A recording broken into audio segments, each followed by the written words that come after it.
Diana Bennett saw 2 pink lines in her best friend's bathroom, and with them, the reason she had died in her previous life. Welcome to Revenge Cookies. A pregnancy test, half hidden, holds the reason she died before. Same night, same birthday party, but this time, Diana Bennett is rewriting her fate. The wedding countdown is on, with secrets waiting to explode. The pregnancy test was half hidden beneath the tissue box, a strip of white plastic peeking out. The moment her fingers touched it, all the color drained from the face, staring back at her, in the mirror. Somebody laughed outside. Brooke's voice floated down the hall. Grant, leave that alone. Diana will be out in a second. Deanna's hand froze. Samey night, same birthday party, same dress. In her last life, she had found the same pregnancy test in this exact bathroom. She had stormed out, slapped it down beside the wine glasses, and demanded to know who the father was. Grant had gone silent first. Then he had closed the door. 3 days later, Diana was being called the woman who had leaked confidential Mercer Group information and tried to blackmail her own fiancé. Emails had been forged in her name. Files she had never seen before had appeared on her computer. By the time she finally found an attorney, her car had gone through a guardrail on a rain-slick road. The last thing she remembered was the glow of Grant's backup phone inside the passenger side glove compartment. One message sat on the screen. Make sure it is taken care of. Deanna lowered her eyes and wrapped the pregnancy test back in tissue.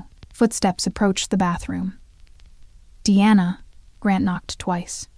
You okay? She turned on the faucet and let cold water run over her wrists. When she looked up again, the woman in the mirror was smiling. Coming. She opened the door. The living room was warm with soft lighting and low music. Grant leaned against the kitchen island with his sleeves rolled to his forearms. Brooke stood beside him, holding a glass of sparkling water she had not touched. They were not standing particularly close, but Grant's hand was still resting at the small of Brooke's back. The second Diana walked over, he pulled it away. Brooke noticed the tissue in Diana's hand first. Her lips pressed into a thin line. Diana stopped in front of her and placed the pregnancy test in Brooke's palm. Why didn't you tell me? Brooke's hand shook. Grant's expression had already gone cold. He said nothing. He simply watched Diana, waiting for whatever came next. Diana lifted one eyebrow. Is it the photographer? Silence held for 2 seconds. Brooke looked completely lost. Grant answered first. Yeah, too quickly. Brooke glanced up at him. Grant had already put on the gentle expression Diana knew so well. She didn't know how to tell you. You've been buried in wedding plans and work, and she thought you'd think she was being reckless. Deanna looked at him. That same face had draped a coat over her shoulders, outside a hospital in her last life. That same face had slid an engagement ring onto her finger. And the day before everything fell apart, that same face had held her and said, Don't worry, I'll handle it. She reached out and hugged Brooke. Brooke went rigid in her arms. Oh my God, Diana patted her back lightly. This is good news. Grant's shoulders slowly relaxed. Brooke pulled back, her eyes already red. You are really not mad. Why would I be? Diana tucked a loose strand of hair behind Brooke's ear. You are my best friend. Then she turned to Grant. Grant forced a smile. Of course. He came over, slipped an arm around Diana's shoulders, and kissed her forehead. You are always too good to everyone. Deanna did not pull away. She only noticed Brooke's hand drift unconsciously to her stomach, her knuckles turning white. The party went on as if nothing had happened. Diana swapped Brooke's drink for juice, cut Grant's birthday cake, and even wiped a dot of frosting from the corner of his mouth when their friends started teasing them. Around midnight, the guests began to leave. Grant went down to the parking lot to see people off while Brooke cleared glasses in the kitchen. Diana took one from her hand. Don't lift anything heavy. Brooke looked up sharply. I am fine. You don't get to tough it out right now. Diana opened the dishwasher. The wedding is 6 weeks away. I need you. Brooke stared at her. Need me? Deanna turned, picked up a cream-colored envelope from the table, and handed it over. Brooke looked down. Her name was written across the front. She pulled out the card, and her expression changed 1 degree at a time. Will you be my maid of honor? She looked up. Diana. I was going to make a whole thing of it next week. Diana smiled. But everyone's already here tonight. Might as well do it now. Brooke held the card like it had gone hot in her hands. Grant walked back in at exactly the wrong moment. Diana turned toward him. Perfect timing. Brooke just agreed to be my maid of honor. Grant stopped mid-step. Brooke looked at him. He looked at Brooke. Diana stood between them, replaced the champagne in Brooke's glass with sparkling water, and handed it back. 6 weeks from now, you'll be standing right beside me. Brooke managed a strained smile. Grant rubbed the back of his neck. That is fitting. Deanna lifted her own glass. Of course it is. She tapped her glass against Brooke's. A bright, clean clink, like a countdown starting. The next morning, the wedding planner dropped the schedule into their 3-person group chat. Dress fitting, bridesmaid alterations, rehearsal. Family dinner, venue walkthrough. 6 weeks packed from end to end. Grant replied with a thumbs up. Brooke said nothing for half an hour. Deanna sat at the conference table in her office and flipped her phone face down on top of a file. Her assistant glanced at her. The wedding is still happening as planned. Of course. Not changing a single thing. Deanna opened a client's crisis response plan and set her pen to the first page. Not one thing. That afternoon, Grant texted her, "Dinner tonight." She replied, "Working." She used to add, "Miss you." Not this time. The typing bubble appeared, hovered for a few seconds, then vanished. At 10 that night, Grant showed up at her apartment with takeout for 2. "You haven't been answering my calls. I was in meetings." He came inside and set the food on the kitchen counter. His gaze landed on the wedding folders spread across the dining table. "You are really making Brooke your maid of honor." Deanna opened one of the containers. "Why wouldn't I? She is pregnant." "Exactly, so I should take better care of her." Grant watched her, and the tension in his eyes finally loosened. He came up behind her and wrapped his arms around her, resting his chin on the top of her head. "Deanna, I don't deserve you." Her hand paused over the food for half a second. She did not turn around. "Then treat me better." Grant laughed softly and tightened his arms. His phone lit up on the table. Brooke's name flashed across the top of the screen. Only half the message was visible. "I got sick again today." "When are you going to?" Grant released Diana so quickly, it was almost a flinch. He snatched up the phone. Deanna speared a piece of salad with her fork and ate it. "Brooke." His throat moved. "She is asking about the groomsmen. This late. She is anxious." Deanna looked up and smiled at him, then answered her. Grant stepped onto the balcony. Once the glass door slid shut, his silhouette paced back and forth against the city lights. Diana picked up her own phone and changed the wedding countdown from 42 days to 41. Then, she texted Brooke. "Dress fitting tomorrow, 3 o'clock. Don't be late." Her screen lit almost immediately. "Okay." 10 seconds later, another message came through. "Deanna, thank you." Deanna stared at the words and did not reply. Grant was still speaking in a low voice on the balcony. She locked her phone and pushed his now cold dinner into the refrigerator. 41 days until the wedding. Deanna was in no hurry. The mirrors in the bridal boutique ran from floor to ceiling. Deanna stood in the center while the stylist adjusted the train of her gown. Brooke sat on the far edge of the sofa, looking paler than the ivory fabric hanging on the wall behind her. "The third one is the best," Brooke said. "You said the second one 5 minutes ago. The third suits you better." Deanna watched her through the mirror. "Are you feeling okay?" Brooke started to shake her head, then abruptly grabbed her purse and hurried toward the restroom. The stylist paused. "Is she all right?" "Upset stomach." Deanna glanced at the closed door. "She has been dealing with it a lot lately." One of the sales associates laughed. "Wedding stress is contagious. Once you are married, maybe she'll be next." The restroom door opened at that exact moment. Brooke stood there with one hand still pressed to her stomach. The associate missed the look on her face and kept going. "So, who is next?" Deanna adjusted an earring in the mirror. "Brooke, definitely. She has already got someone special." The color vanished from Brooke's face. The bell over the boutique door chimed. Grant walked in carrying coffee. All 3 of them met one another's eyes in the mirror. The stylist took the drinks from him with a smile. "Perfect timing, groom. We were just guessing who is getting married next." Grant slowed for half a beat. Deanna turned. "My money's on Brooke." Brooke looked down and fiddled with the zipper on her purse. Grant handed Diana a coffee. Doesn't she have a boyfriend she hasn't even introduced to anyone? That is what makes it a surprise. Deanna accepted the cup but did not drink from it. Grant studied her for 2 seconds, his smile a little stiff. You are really into surprises lately. It is wedding season. Isn't that the point? Deanna turned back to the mirror. In the end, she chose the first dress. Not the second one Brooke had originally recommended. Not the third one she had switched to later, outside the boutique. Brooke said she would call a ride home. Grant answered instantly. I'll take you. Deanna looked at him. It is on my way, he added. Even better. Deanna handed him the garment bag with Brooke's maid of honor dress. Take this too. Don't make her carry it. Grant's hand stalled on the bag. Brooke looked away. Deanna was already getting into her own car. Half an hour later, Grant texted her, dinner tonight. She did not answer. She was in the office meeting a new client. The crisis meeting ran until 9. As the client's lead executive left, he shook her hand and said, You are calmer than our entire board. Deanna closed the file. Boards aren't there to stay calm. They're there to take a position. Her assistant laughed under her breath. Deanna picked up her phone. 4 missed calls, all from Grant. The 5th came in while she was looking at the screen. Where are you? He asked. At the office. It is 9:30. I know. A beat of silence. You used to tell me when you were working late. Deanna stepped into the elevator and pressed the lobby button. You also didn't used to call 4 times in a row. Grant had no answer.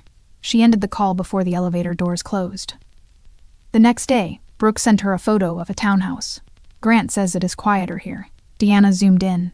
The house sat on the edge of the city with a private garage, a backyard hidden behind tall fencing, and no familiar neighbors nearby. She had never seen this house in her previous life. This time, Grant was moving faster. Deanna replied. It is nice, Brooke, he says. It is only for a few months. Deanna, then stay there. You need the peace and quiet. That afternoon, Grant came to Diana's office and laid a set of property documents on her desk. Victor's been paying closer attention to my personal spending. Deanna flipped one page, and the down payment came out of my account. You want me to explain it for you? Grant leaned against her desk, tapping 2 fingers against the wood. If he asks, tell him it is a weekend place for us after we're married. Deanna looked up. Grant rarely asked her for favors. In her last life, he had asked for even fewer. She pushed the papers back toward him. Who is handling the renovation? I am. Then don't make it look temporary. He blinked.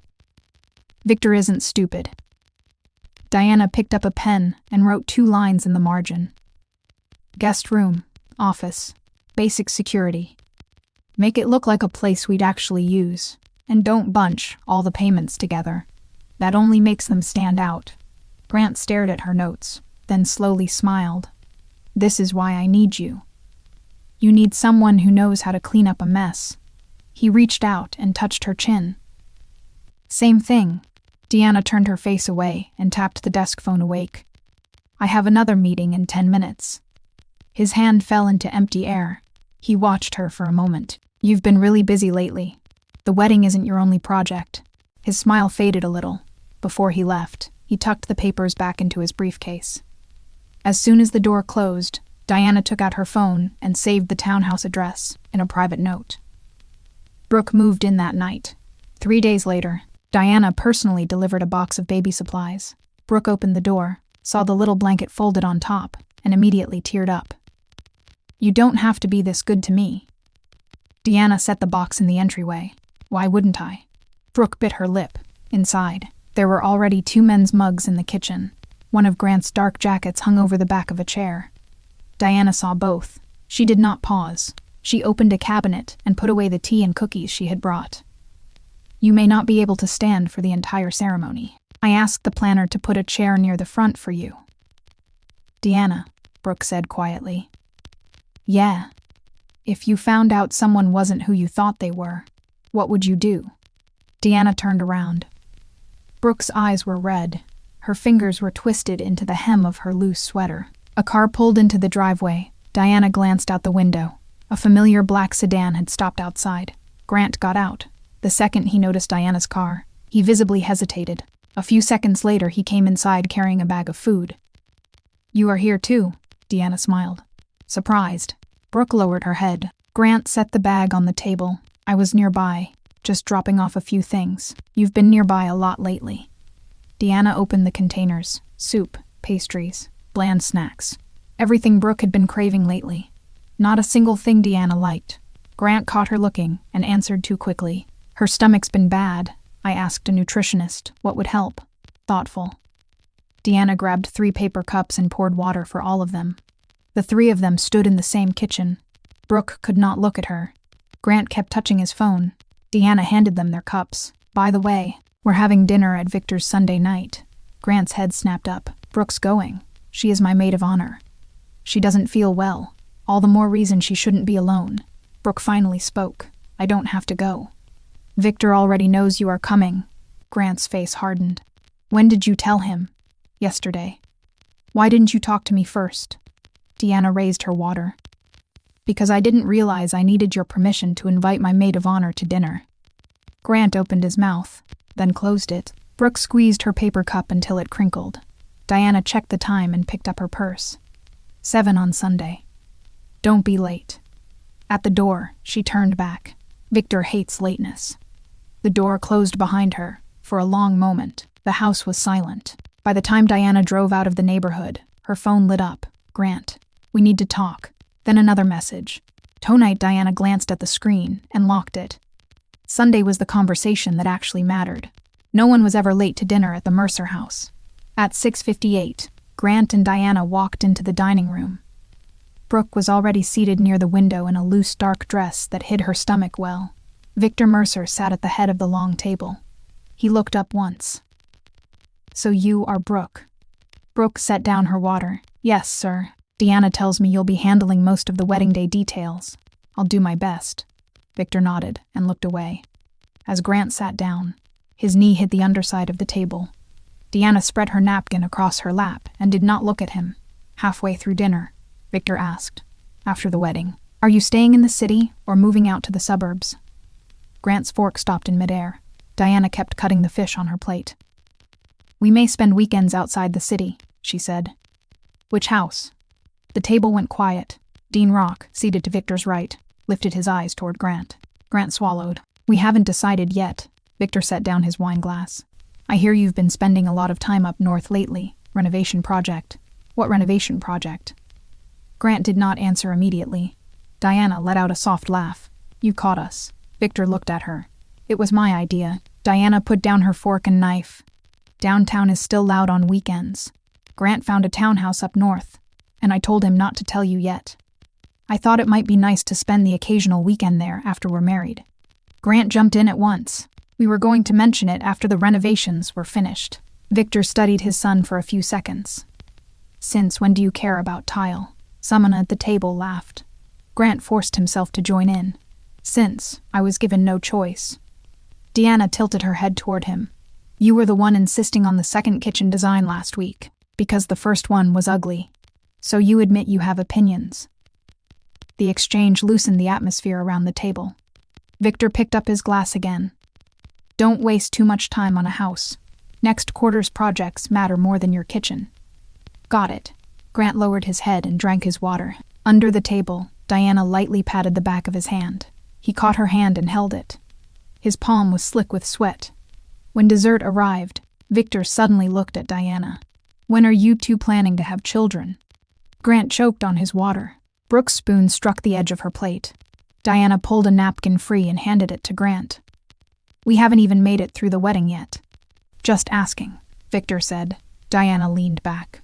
Grant likes surprises. Maybe one day he'll spring one on everyone. Brooke dropped her spoon. Silver hit porcelain with a sharp clatter. She immediately bent down to retrieve it. Diana was faster. She rested a hand on Brooke's shoulder. Don't bend down. I've got it. She picked up the spoon, handed it to a server, and had a clean one brought over. Grant stared at the tablecloth. Victor said nothing. Dean, however, looked at Brooke. After dinner, the men went to the study.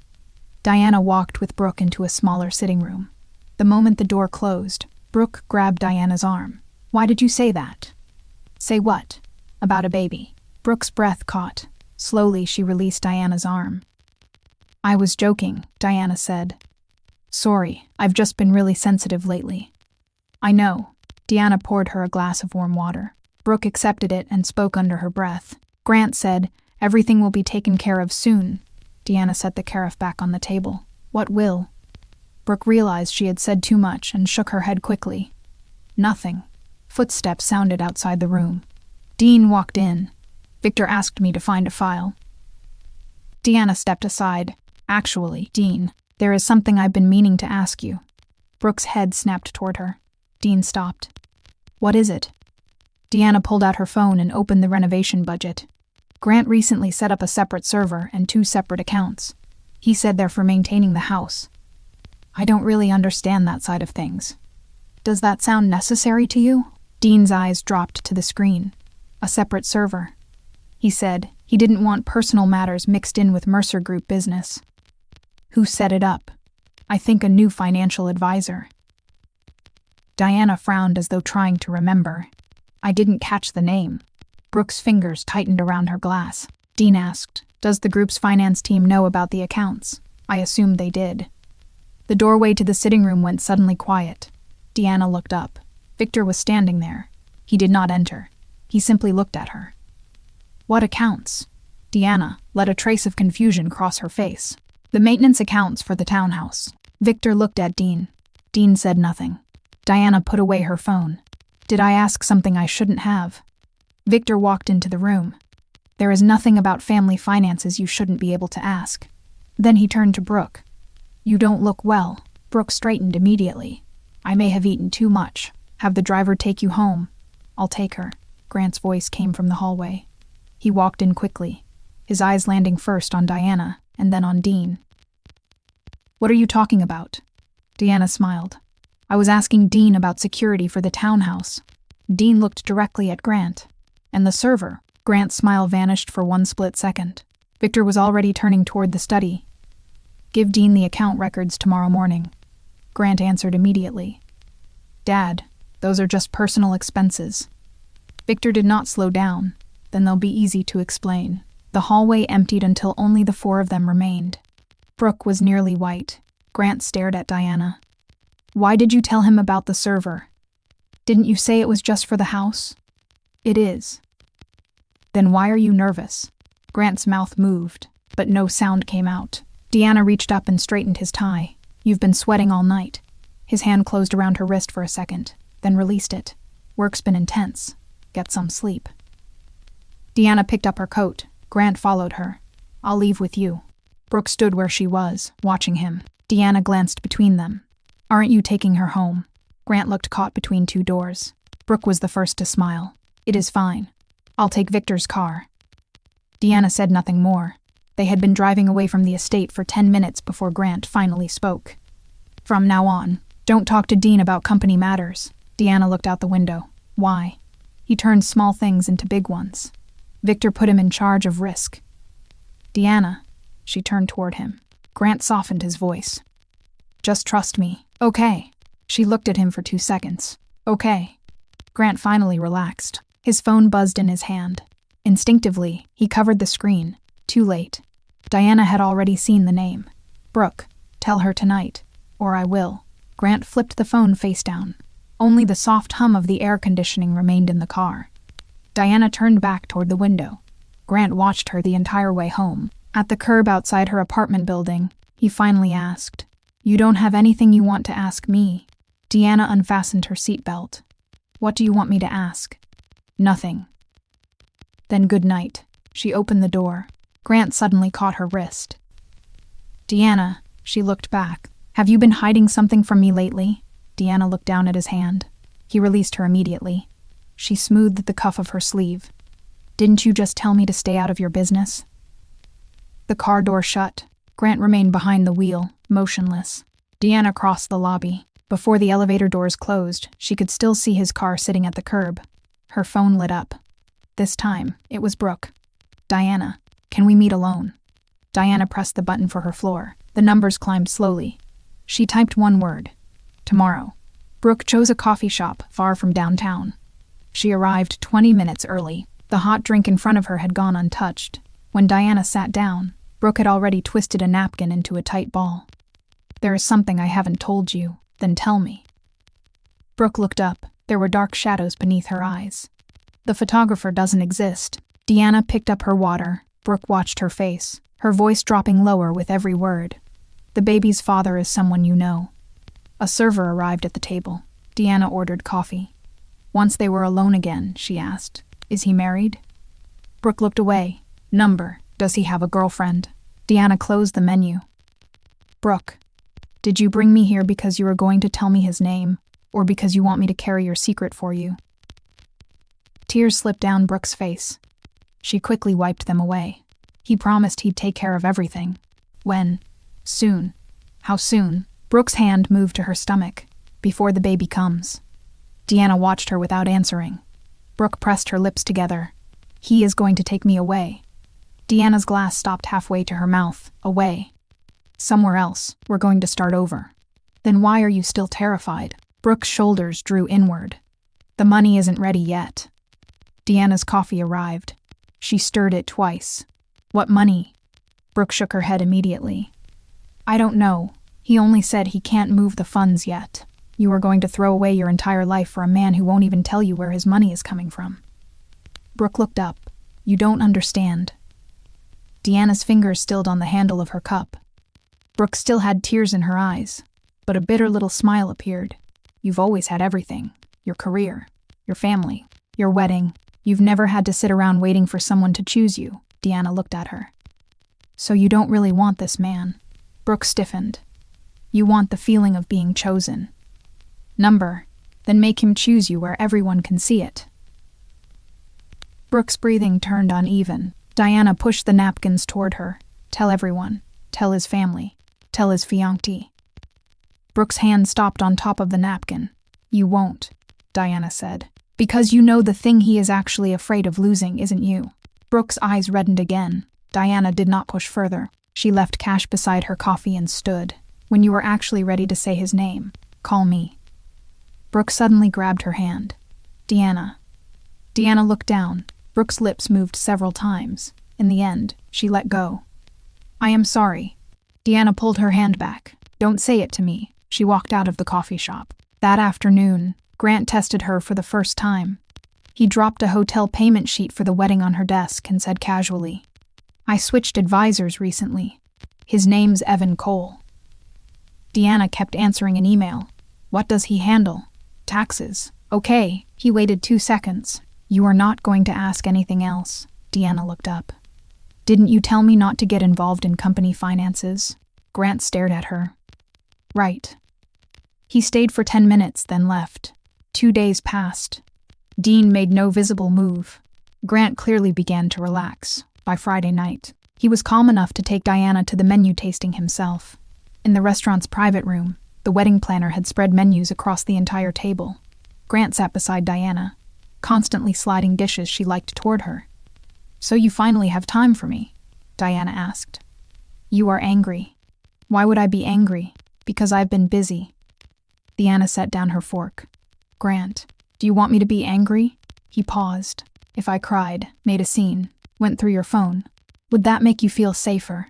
His throat moved. The planner returned at that moment and smiled. "Should we add another dessert option?" Deanna nodded. "Do it. Brooke's been craving sweets lately." Grant's fingers tightened around his fork. That night, he did not leave right away. As Deanna removed her earrings, he stood behind her and picked up a necklace from the vanity. "Wear this." It was the one he had given her on their engagement anniversary. He fastened it for her, his fingers brushing the back of her neck. Diana's shoulders tightened for a moment. Grant met her eyes in the mirror. Too tight. "Number, it is fine."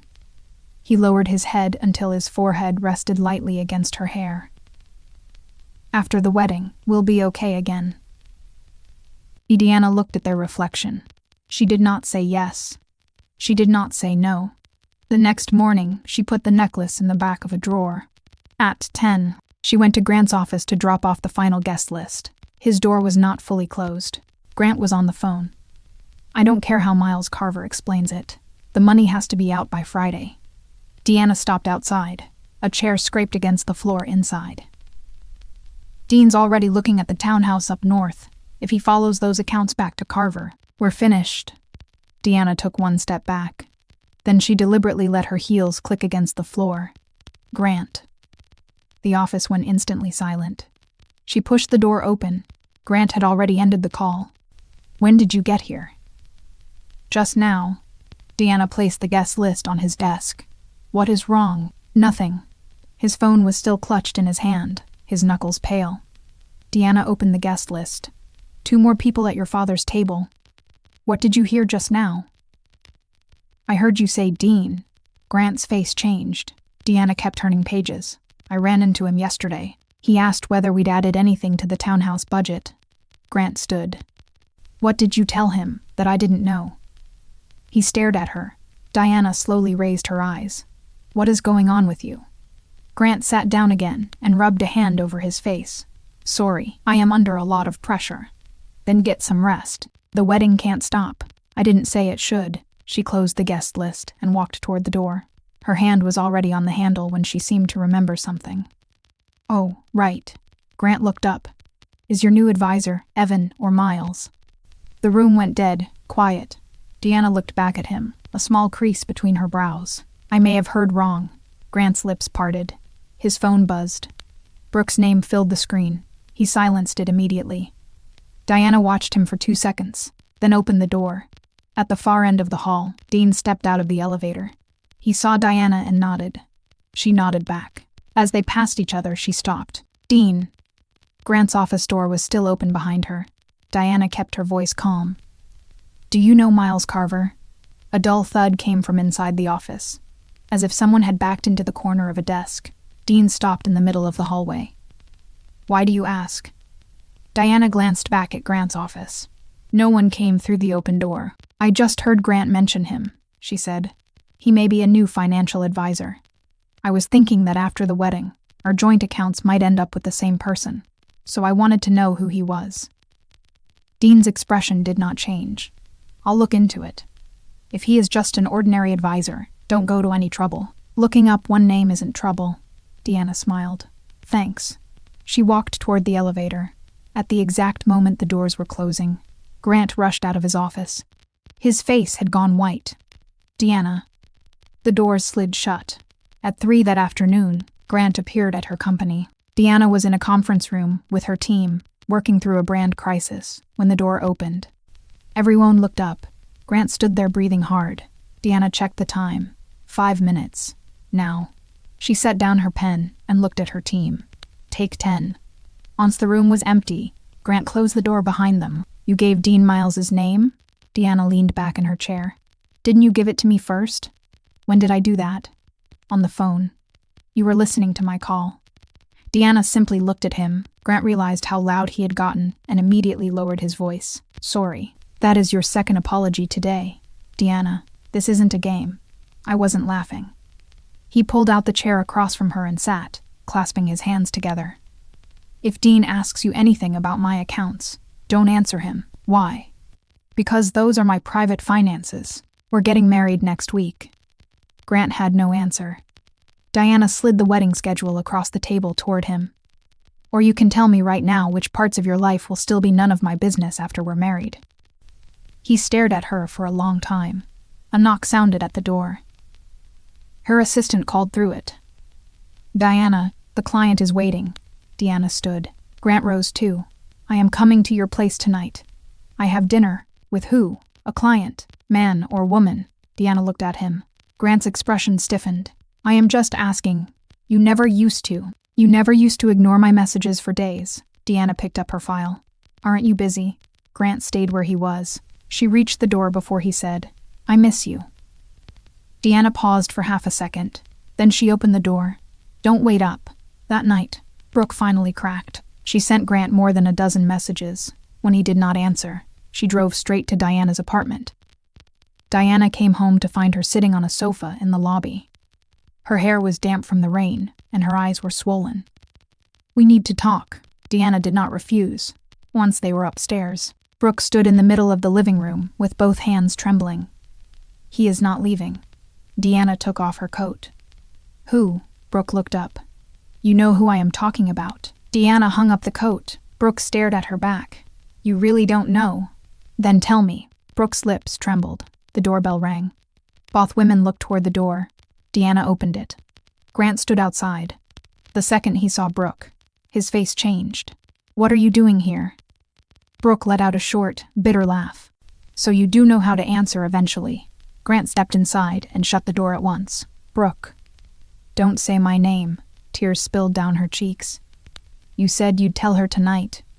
Grant looked at Diana. The room seemed to freeze. Diana did not move. Brooke took one step toward him, then another. "You said the wedding wasn't going to happen. You said we'd leave as soon as the money was ready. You said Victor would never find out about the baby." The last trace of color left Grant's face. "Stop." "Why?" Brooke's voice rose. "Because she is standing right here." Grant grabbed her arm. "Calm down." Brooke jerked free. "Don't touch me." Deanna stood beside the dining table, her fingertips resting lightly on the back of a chair. Grant turned toward her. "Deanna, listen to me." Deanna looked at him. Brooke was crying so hard she could barely get the words out. "The baby is his." The room went silent. The refrigerator motor kicked on with a low hum. Grant closed his eyes. Diana looked at Brooke. "You are sure?" Brooke nodded. "How long?" "Almost a year." Diana's fingers tightened against the chair. Grant took a step toward her. "I can explain." Deanna raised one hand. He stopped. "Not tonight." "Deanna, I don't want to hear it." She walked toward the bedroom. Grant followed 2 steps. "Where are you going?" Deanna looked back. "Packing." His face fell. "The wedding. Tomorrow." She shut the bedroom door. Almost immediately, Brooke's muffled crying and Grant's urgent voice broke out in the living room.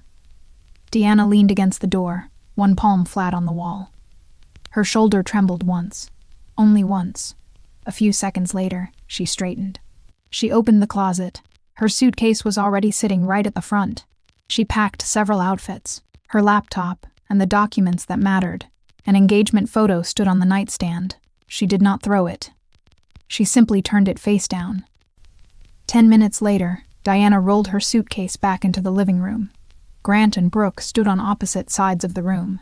He looked wrecked. Her makeup had dissolved into dark streaks beneath swollen eyes. "Where are you going?" Grant asked. "A hotel." "Stay until we finish talking." "Number." "The wedding is in 6 days." Deanna glanced at the calendar on the wall.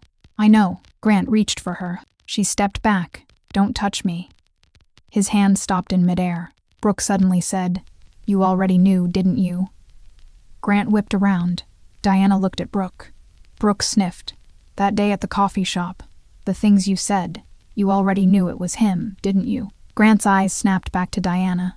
Diana did not answer. Her phone rang inside her bag. Unknown number. She picked up. Dean's voice was calm. "Miss Bennett, Victor would like to see you tomorrow evening before the rehearsal dinner." Diana looked at Grant. "About what?" "Miles Carver." Grant's lips went pale. Dean continued. "Also the townhouse up north, and several transfers we can't account for." Deanna held the phone without speaking. Grant lunged 1 step toward her. "Give me the phone." She moved out of reach. Dean had clearly heard the commotion. "Deanna, 7 tomorrow. Victor wants everyone there." The call ended. Grant stared at her. "Who does everyone mean?" Deanna slipped the phone back into her bag. "Guess you'll find out tomorrow." She opened the door. Behind her, Brooke asked, "What about the wedding?" Deanna stopped. "The rehearsal stays on." Grant stared at her. So did Brooke. Diana looked back at them. "Both of you come." The elevator doors opened in front of her. She rolled her suitcase inside. When the doors closed, Grant did not follow her for the first time. The ballroom was already decorated with the flowers meant for the next day's wedding. Deanna arrived at 7 sharp. She was not wearing a formal gown, only a simple black dress with clean lines. Grant was waiting near the entrance. The fact that he had not slept was written all over his face. "Where did you go?" "A hotel. I called you more than 20 times." "I saw." He followed her inside. "The Miles situation isn't what you think." "Then what is it?" Grant opened his mouth. A door on the other side of the room opened before he could answer. Brooke walked in. She was not wearing her maid of honor dress, only a long coat wrapped around her body. Grant's face darkened. "Why are you here?" "Didn't Diana tell me to come?" "You shouldn't be seeing Victor right now." Brooke gave him an icy smile. "Yesterday you said he'd never find out." A side door opened. Dean stood there. "Victor is waiting." There was no wine and no dinner in the private sitting room. Only bank statements, property records, 2 phones, and a laptop covered the table. Victor sat on the other side. Grant, explain. Grant glanced at the files. Personal investments. Dean opened the statements. $7.8 million. 12 transfers from Mercer Group subsidiary cash pools. None of them authorized.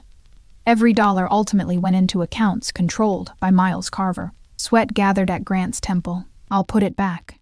With what? Victor asked. Your trust was frozen last night. Grant's head snapped up. Victor pushed a property record across the table. And the townhouse up north. Who is the ultimate beneficiary? The room stayed quiet for several seconds. Dean looked at Brooke. Victor's eyes briefly dropped toward her stomach, then moved away. So that is what the house was for. Grant stepped in front of her. This has nothing to do with her.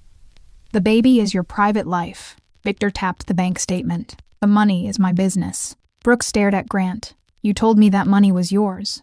Brooke, now is not the time. You said the overseas account had both our names on it.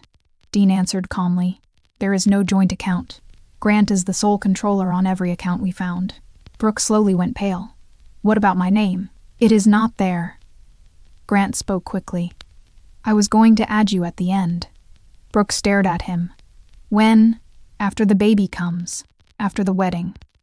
Or after you finally leave Diana. I was going to handle it. You always say that.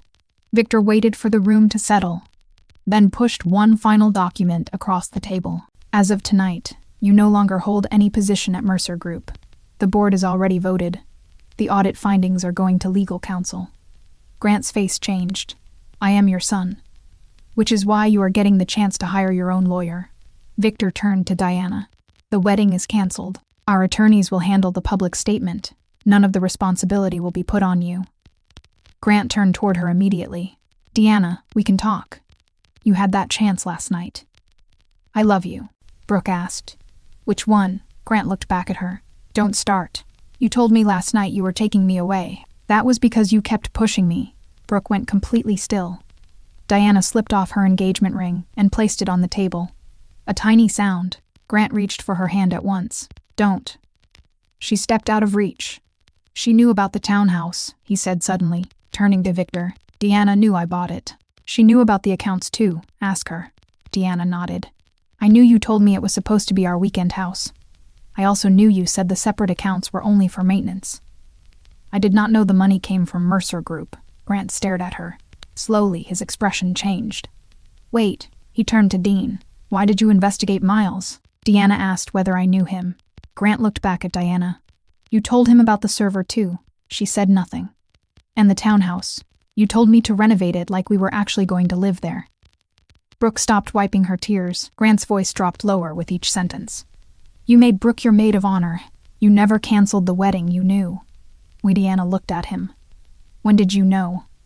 Her gaze moved to the ring lying on the table. Earlier than you think. Grant stood frozen. The pregnancy test at the birthday party. The photographer who did not exist. The maid of honor invitation. The townhouse. The family dinner. The server. Miles Carver. One by one, the pieces crossed his face. You set me up. Deanna looked at him. Did I make you get involved with Brooke?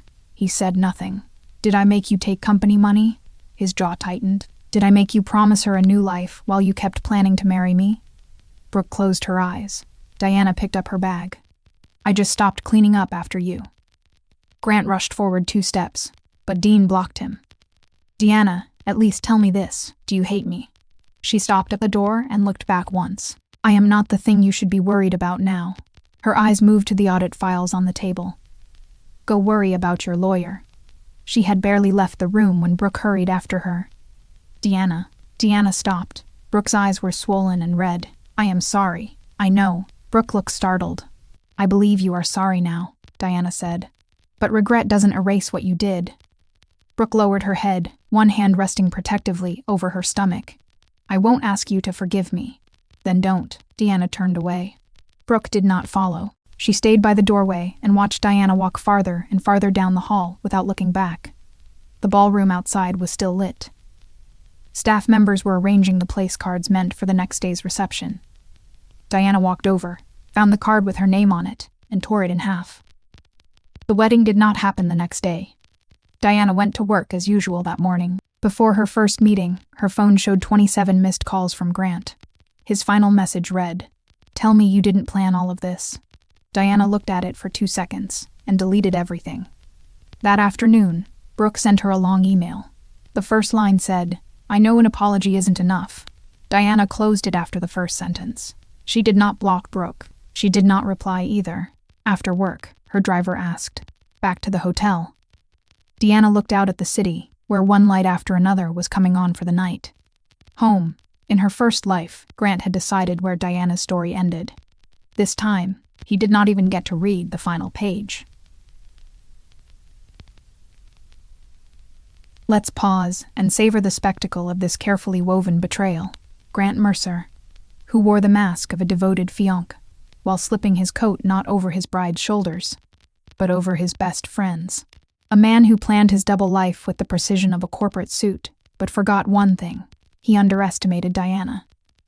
The woman who once shattered beneath betrayal now stands unmoved, watching him lose his grip as the truth floods the room. Brooke, the best friend turned unwitting accomplice, clutching not just a pregnancy but a desperate secret that she hoped would build a new life, but instead locked her in a cage of fear. She seeks safety and promises from a man who never belonged to either of them. A puppet master, playing with lives while hiding behind veils of champagne, toasts, and maid of honor invitations. But Diana, Diana is the star of this finale. The woman who welcomed her rival with open arms, who chose grace where others would offer rage. She turned every whispered threat into a challenge, every secret into armor. She moved with the calm certainty of someone who knows her worth, who won't let another woman pay the price for a man's lies. She smiled through the storm, kept the wedding plans on course, and when the curtain finally falls, she walks away, unbroken, untouched, unstoppable. Here's the truth for you. All too many women find themselves diminished by the shadows, cast by their partner's secrets. They're told to forgive, to understand, to keep the peace, all while their own lives unravel. Diana's story is a beacon. You have the right to demand the truth, to set boundaries, and to decide exactly what you will and won't tolerate. You don't have to rush the ending. Sometimes, the strongest move is to keep playing your part perfectly until the reveal. So, the wedding never happened. The secret is out, and Diana, she returned to the only life she truly controls. No apologies needed from the woman who already knows her power, because the greatest love story is the one you write yourself. No scripts, no shadows, just you standing in the light. The story's told. Now it's your turn, ready to claim your own ending. I'm Nova. Sweet dreams tonight. Tomorrow, your rebirth awaits.